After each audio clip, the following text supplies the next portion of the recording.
Hi, sometimes our customer support asks you to send us the log files of the server and the audit data of the terminals, and also the crash logs. So this is how you do it from the server's command line. You'll go to BATM directory and we will execute sudo BATM manage, which will list all of the commands available to us, which change over the time when we add new features. You might see more commands, but this is what's there right now, and we are interested in those three commands. One is send crash logs, send server logs, and send audit logs. What are the crash logs? Crash logs are the log files generated by the terminals when some important error happens on the terminal.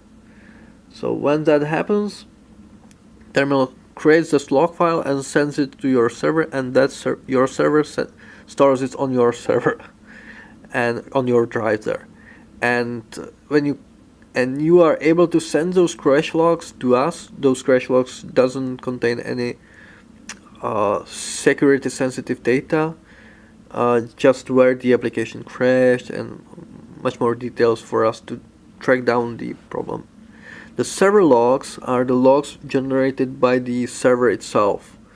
It logs all the communication with the wallets, for instance, but not the security sensitive data. So for instance, from these log files we are not able to gain access to your bitcoins, or even to know where they are.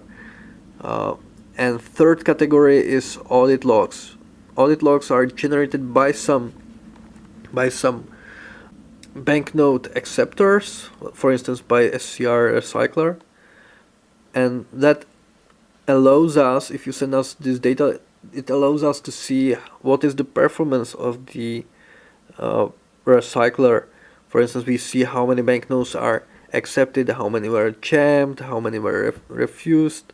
We can see the communication between the acceptor and the host.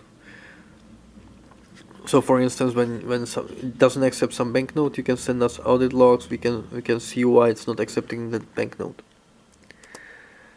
So let's try to send some crash logs to our support. So we type send crash logs. Okay, there are no crash logs, but the mail to us was sent that there are no crash logs. And let's send the server logs. So what it's going to do is it's going to take all the server logs, is going to compress them into the zip file, and it's going to send us that zip file through email to our support.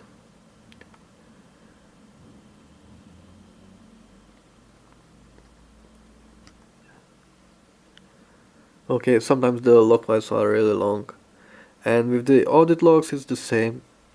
So when we ask you to send us the server logs, or when you even have some complaint about the server functionality, you can send us the log files even without asking us to take a look on that. When we receive them, we will inspect them. Okay, bye bye.